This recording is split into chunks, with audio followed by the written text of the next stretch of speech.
Hey everyone. Obviously, this is a very difficult day in the world of sports, in the whole world of sports, but specifically here in Calgary as well as out in Columbus and in New Jersey with the passing of Johnny Gaudreau. I did a video for Game Over on it, did a podcast on it on the Couch Potato Diary feed. The sports or distraction thing can be a little bit overplayed at times, and I think that gets used as an excuse, honestly, to try to hide from some real life subject matter. This is not going to be this is a distraction from everything going on. But this show is going to be, and the next couple, there's a lot coming out on the channel today.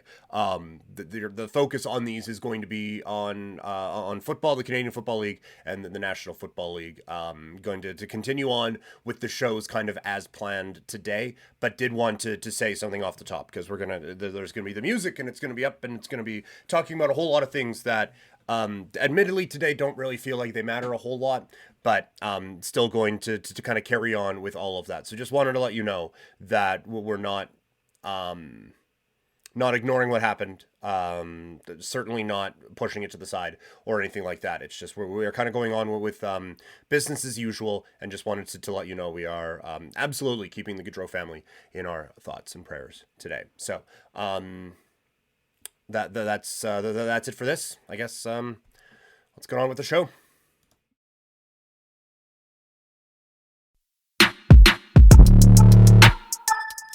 Welcome everyone to Couch Potato Diary. My name is Peter Klein. Thank you very much for tuning in today. It is going to be busy around these parts as we get ready for the last weekend to have your fantasy football drafts.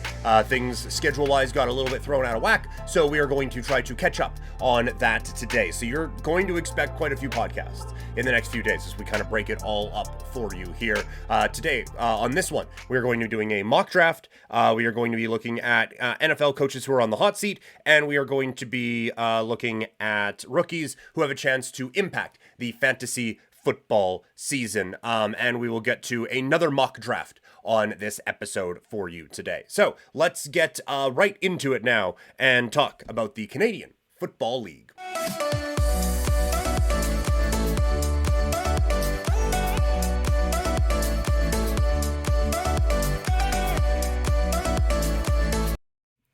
All right, it is Labor Day weekend in the Canadian Football League, which means things don't get going till Saturday. So Power Rankings pushed back a little bit this week, but let's go through it. Coming in at number 9, the Hamilton Tiger Cats. There are two of these that are easy to figure out. One of them is Hamilton. This is just so clearly the worst team in the CFL right now. And yes, they gave Winnipeg all they could handle for a little bit in that game, and gosh golly gee, good on them. But this isn't this isn't a good football team. It simply isn't. At 8, it's the Calgary Stampeders. I keep wanting to buy into this team. I keep looking for reasons to, and they just keep not giving them to me. Coming off of a bye now, maybe they get some things figured out and are able to kind of push forward with this particular group that they have. But even still, man, it's just there isn't a whole lot there with this group that is giving you any reason for optimism. That being said, they're 3 points out of first place in the CFL's West Division right now. If they can make a push, it's right there for them, but they need to start with a couple of big games against Edmonton here over the next week or so. Coming in at number 7, it's Edmonton. They almost hold on for a win over the Montreal Alouettes, and they are really a team that has been improving greatly. But I still don't think it's a good football team. It's just one that has grown and improved over the last little while. At 6, it's BC. The free fall continues for the BC Lions, and I can't have them in their usual top 3, top 4 spot right now because of the struggles they have had. And one of the more concerning ones has been the work of the defense that's kind of been getting carved up as of late. Getting Betts back is going to help out immensely to this team because they never really replaced him. But there is going to be some growth and development needed from this squad here in the next few games to get them back into that upper echelon. At 5, it is Saskatchewan. They continue to find new and painful ways of losing, and that heartbreak has been really felt for them throughout the last few weeks. I still think there is a good team there. I think the defense is really good. Offensively, they're going to start to come around a little bit with Trevor Harris at quarterback. So I do think that this is a team that will be there right at the top at the end. It's just, again, they need to do some winning. At 4, it's the Winnipeg Blue Bombers. Start of the season, never thought we would have them. Really never thought we'd have them here. Anyway, really a team that has bounced back over the last little while. And again, it's because of the defense that they have been able to stay in these games, stay in this race, and are now just a point out of first place heading into Labor Day. At 3, it's the Ottawa Red Blacks. I still expect Ottawa to fall off a little bit here, but they have a real strong win there over BC. That pass rush is legitimate, and they're playing some really good football right now. And I think very much deserving of this spot. At 2, it's Toronto. They get Chad Kelly back.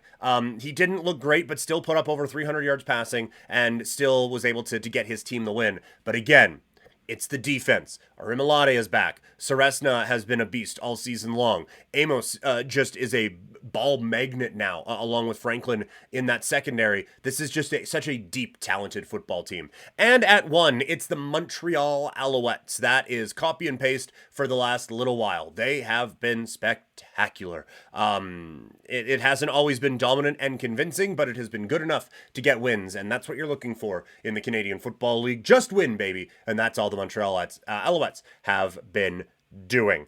So that's the story from the CFL this week. If you want some of my picks, all of them are up on 3 Down Nation, or will be very soon. And the best bets story is absolutely up there right now. So go check that one out. We transition now to 4 Down football as the NFL season is less than a week away, which means it's fun for everyone, but a lot of stress for a few coaches who are on the hot seat going into 2024. That is how we start our NFL preview today.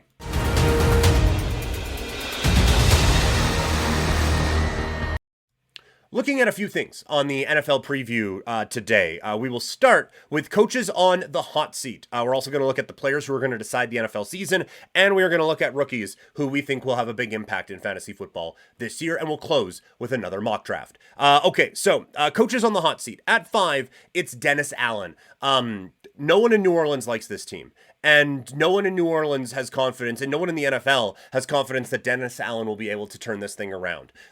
He, I think, is a fine defensive head coach, or a defensive coordinator, sorry, but as a head coach, it's not there. And I think if this team gets off to a slow start, he will not be there for the entirety of this season. At 4, it's Doug Peterson. He has a bit of a reputation of being someone who his teams get worse the longer he stays there. Jacksonville is coming off of a really, really disappointing season, and his one job was to make sure that the best quarterback prospect we had seen in a decade turns into one of the best quarterbacks we had seen.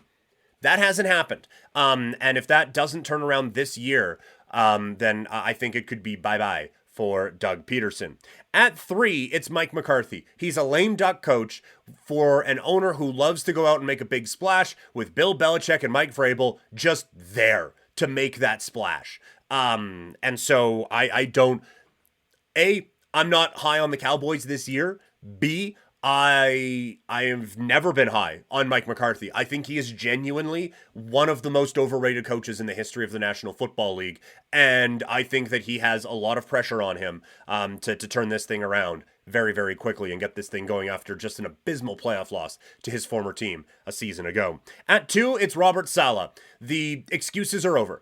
Even if it's not Aaron Rodgers this year, this team has to make a stand, and this team has to improve. And it feels like the division is wide open for them. I believe they are now the betting favorites to win this division. So this has to work this year for Robert Saleh, I think, to keep his job with the Jets. And at number 1, it's Sean McDermott. After the whole 9/11 coaching thing last year, and another disappointing playoff exit, I think there was a lot of people that were assuming that there might be a new man in charge out in Buffalo. And so if, this is not a better team than the one that he coached a year ago. They were able to, I think, save their season with a change in offensive coordinator and a change in offensive philosophy. If that doesn't lead to more success this year, I think this guy's just probably out, and that's probably it for Sean McDermott with Buffalo. So those are the coaches on the hot seat going into the 2025 season, 2024-2025 season. Up next, players who I think could decide the NFL season. We did this in the fantasy one. Swig of water for the working man. We did this in the fantasy one, players who could decide fantasy football, and I kind of like it. So these are the guys who I think will have a say on deciding how this NFL season goes. At 5, it's Davante Adams. I don't think he's going to be that much of a game changer on the Raiders, but if he isn't happy with how things are out in Vegas, given how many teams this year have kind of taken the fantasy football strategy of just, well, punt on receiver, to be able to bring this guy in for half of a season and be able to make that push at the end to try to make it into the playoffs, he could be 100. Like, if he is just not happy with the Raiders and they trade him to a Buffalo, or they trade him to, I was going to say the Chargers, that might not move the needle quite as much. But a lot of those teams that were looking at Brandon Ayuk probably going to be looking over at a Davante Adams right now, and trying to grow their team. And so if he can go to a team, he is that type of a player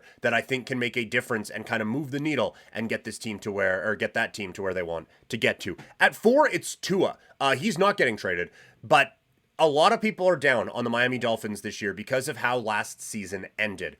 I think if Tua Tagovailoa can take another step and he can keep this Miami Dolphins offense at an elite level for the whole season, the Dolphins legitimately could win a Super Bowl. That is how good I think this team is. But I do think it all kind of comes down to, how does Tua handle the pressure that is on him? How does Tua get the ball out? The offensive line took some hits this offseason. And so now how do they grow? And how does this offense continue to move? If he's nothing, then they're out of the playoffs and whatever. But if he can get this thing rolling, he absolutely could help the Miami Dolphins get to a Super Bowl. That's how good this team is. At 4, I had him in fantasy. I have to have him here. It's Jameson Williams.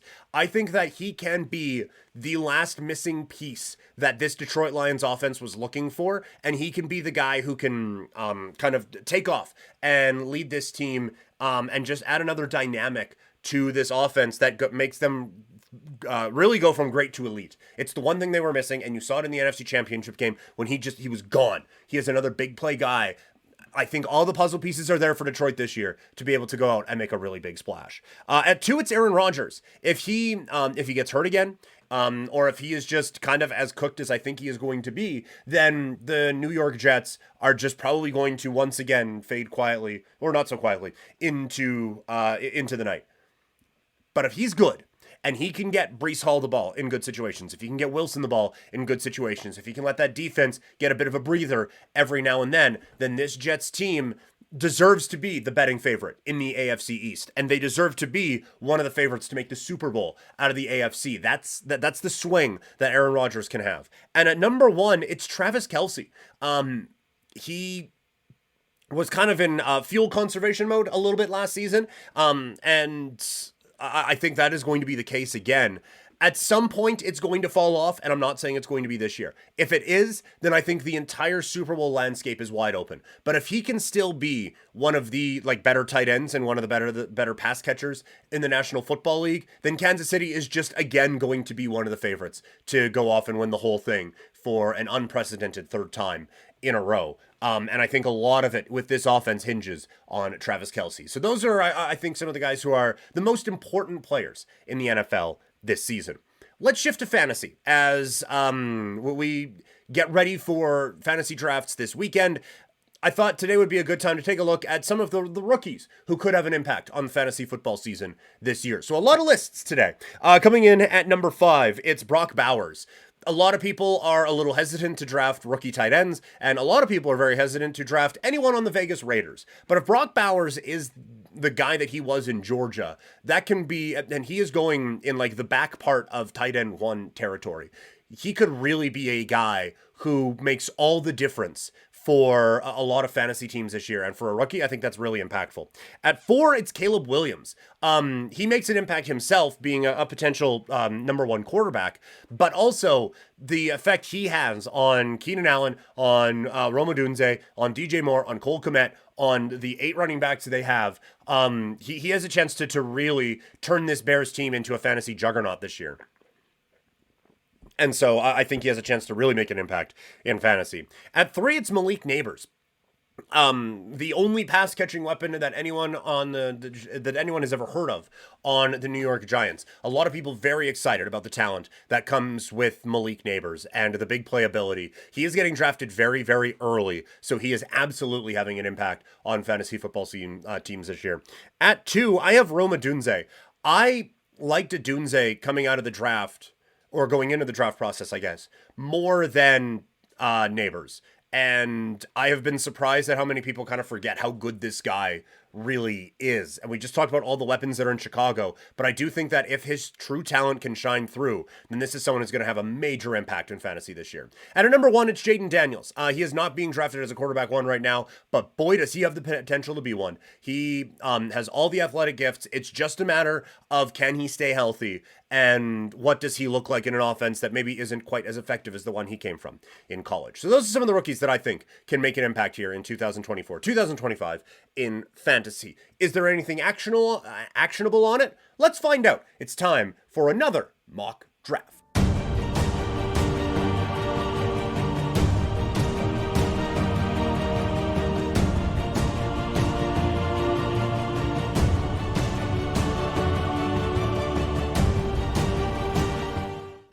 All right, it is time for another mock draft.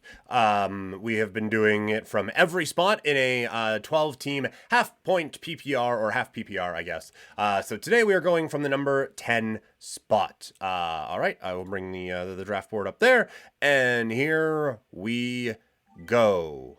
Underway with Christian McCaffrey going first. Oh, we got emojis that we can taunt with now. After Christian McCaffrey, it's a runner receivers. Tyreek Hill, Amon-Ra St. Brown going 3. CeeDee Lamb at 4. Justin Jefferson 5. A.J. Brown at 6. Bijan Robinson 7. Jahmyr Gibbs 8. Jamar Chase at 9. So now at 10. Again, we are in this spot where it's automatic that there is no one else we are going with here. It is Breece Hall. Jonathan Taylor, Saquon Barkley are available for wide receivers. It's Wilson, Harrison, and Nakua. But no, it's Breece Hall. We're going with Breece Hall. That is the pick. So we get Breece Hall. It swings around Garrett Wilson, Jonathan Taylor, Saquon Barkley, Marvin Harrison Jr. I was a little bit hoping that we would get a Saquon Barkley to swing back around to us. Instead, it is Puka Nakua is listed as best available. Other wide receivers are Drake London, Devontae Adams, and Chris Olave. At running back, we have Travis Etienne, Kyron Williams, and Derrick Henry. There's also Devon Achane and Josh Jacobs who are available. Looking down at who might be available when we are drafting again, there are a couple of running back options that we don't mind. So if we don't double up on running back here, I don't think it's the worst thing. I am kind of on record that I'm not buying into the Rams this year, so Puka Nakua probably isn't going to be the pick for me. I'm not big on Drake London either. I just have worries about that offense. So you know what? We're doing it again. We're going Devontae Adams with our pick in the back part, or in the front part here of the second round. Kyron Williams went after that. Drake London, Puka Nakua. Travis Kelce, the first tight end off of the board, also goes.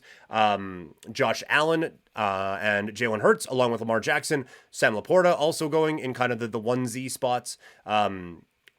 Patrick Mahomes goes as well. And now Team 9 is thinking. And whenever this happens, I get worried that the program is actually frozen a little bit. But so we haven't, looking at who's available, kind of hoping, admittedly, Josh Jacobs would still be around at that point. That one stings a little bit. But I do think, depending on what happens here, we're going to get a good receiver again in this spot. It's either going to be Deebo Samuel or Mike Evans.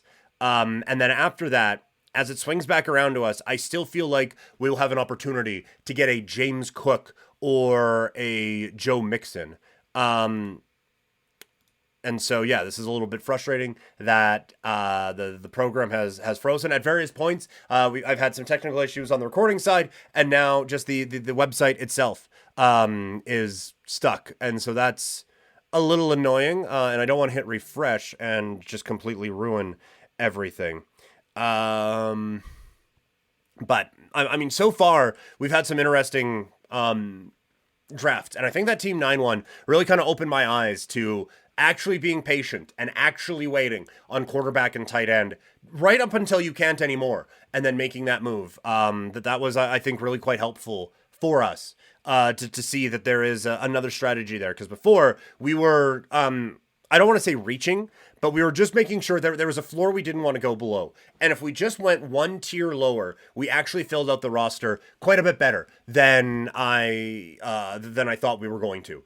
And so that has kind of opened my eyes a little bit, that we're not just going to end up with Kyler Murray in every draft that we do for the rest of the season or anything like that. But all right, we are down. Team 9 taking their absolute sweet time as it comes back to us, ticking back around. 3, 2, and 1. Time's up. See, it did. I figured that would happen. It's weird that happened. But anyway, it's not, oh, we're on auto draft now. Yeah, turn off auto pick. Whoops. Okay, well, that's very frustrating. But this is why we do these. This is a situation, maybe you're going to be at a pub or whatever, and Wi-Fi isn't going to be perfect, so you have to adjust on the fly. And so the system kind of malfunctioning on us meant that we got Mike Evans. That's who we wanted. We 100% with our 4th round pick wanted James Cook. That didn't happen, and then our running back run went. So Cook, White, Walker, Mixon, Kamara, Jones, and Montgomery all went after we wanted to take a running back. And so we are now in a spot. Our receivers are good. Devontae Adams, Mike Evans, DJ Moore. So we're probably pretty set there. At running back now, the ones available are James Conner. We have DeAndre Swift, Ramondre Stevenson, and Najee Harris. There are a couple of other running backs in kind of this neighborhood that we don't mind ending up with. But I do think that we're not going to take a receiver, that's for sure. So T. Higgins is probably out. George Kittle, right around this time, is kind of where we have been getting that. And so maybe this is, again, we don't wait on tight end that long. Let's go George Kittle and let the running backs kind of work themselves out a little bit more. Higgins goes, Richardson, James Conner does come off of the board, and Keenan Allen. So it comes back around to us. Ramondre Stevenson is someone who I like the talent of quite a bit. Najee Harris is someone I don't like the talent of, but he is on a significantly better team, and a team that I think will take probably a pretty good step forward. The one thing I am very worried about is if it all comes back around to, because we just went through it, there are at least some running backs that I wouldn't mind who should still be there ADP wise, but there is a very real chance that there isn't a quarterback that I'm comfortable with by the time it comes back around to us with that long wait. So I am going to abandon the strategy I was just talking about and go Kyler Murray here and have it and see what we can get for running back after. So Ramondre Stevenson goes, Najee Harris goes. We kind of expected that. Raheem Mostert, that's another one that I was kind of actually hoping would actually stick around. Pollard isn't one that hurts us too much. Looks like we're going to survive it. So running backs that are available, Nick Chubb. We're not going to draft Nick Chubb. Worried about PUP, especially as a guy who's going to be our running back too. Zach Moss is kind of I think Javonte Williams is going to have a good year with the Denver Broncos. He is the one that I was kind of holding out hope that would still be there. And so this thrown off strategy, I think actually ends up working for us a little bit. Jordan Love does come off of the board, so maybe we could have waited on Kyler, because Jordan Love is that like absolute baseline of I do not want to drop below this point.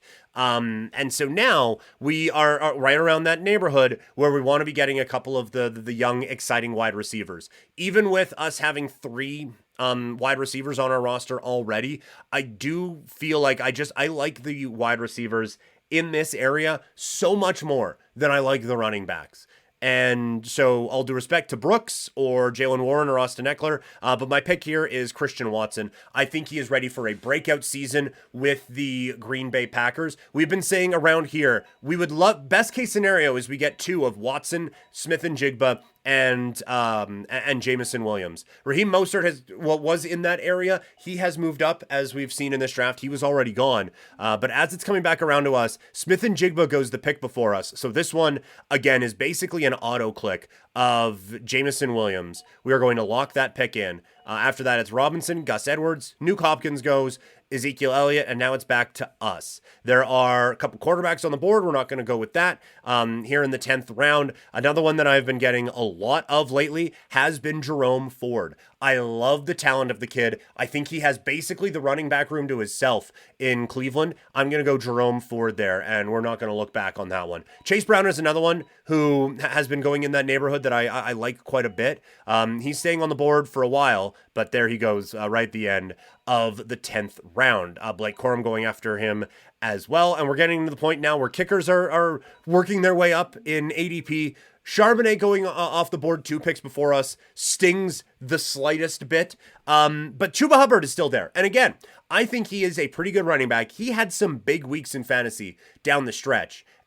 And he's going to have that running back room to himself. So again, Chuba Hubbard, I think, is going to be the pick to click. And now we swing around. There are still 4 picks left for us here.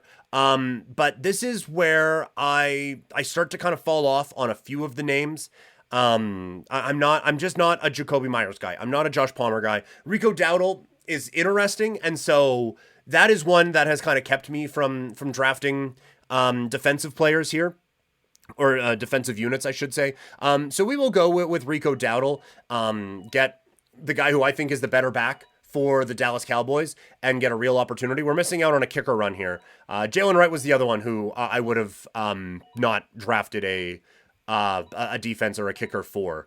But I have noticed that, like, as I've been doing more research and more into the getting ready for the fantasy football season, the defense and kicker strategy, where we've been going a little bit earlier, has kind of fallen off a little bit because there's more guys who I like. And that has continued here with Dontavian Wicks. I know we're kind of doubling up on the Packers wide receiver room, but I think there is a world where we just got the 2 most talented Green Bay Packer wide receivers. And now again, the system is kind of frying on us. There we go. We got him. But I feel like he really has a chance to be a very special piece for the Packers offense. Now we are at a point, we got to draft a defense, we got to draft a kicker. So we will go with the Kansas City Chiefs defense, and then we will swing back around and pick whatever kicker we want. So technology threw a bit of a monkey wrench into our plans, but that's okay. We got a really, really good team here, I think. I'm quite happy with this one. I still think that Team 8 probably ends up being my favorite in this whole process. But as it comes back around to us, Daniel Carlson is our guy at kicker. And so ends mock draft number 10. So our starting lineup: Kyler Murray is our quarterback. At running back, we have Breece Hall and Javonte Williams. Wide receivers are Devontae Adams, Mike Evans, and DJ Moore. So Moore will be in our flex. We have Christian Watson and Jameson Williams, as always, at wide receiver, along with Dontavian Wicks. And our running back depth is Ford, Hubbard, and Dowdle, with the Chiefs defense and Daniel Carlson as the kicker. That's going to do it. Thank you guys so much for checking this out. So much more fantasy football content wherever you're consuming this. If you're watching, make sure you like it. If you're listening, make sure you review it. Subscribe wherever you're taking this in, and I'll talk to all of you later. Have a great rest of your day, everybody.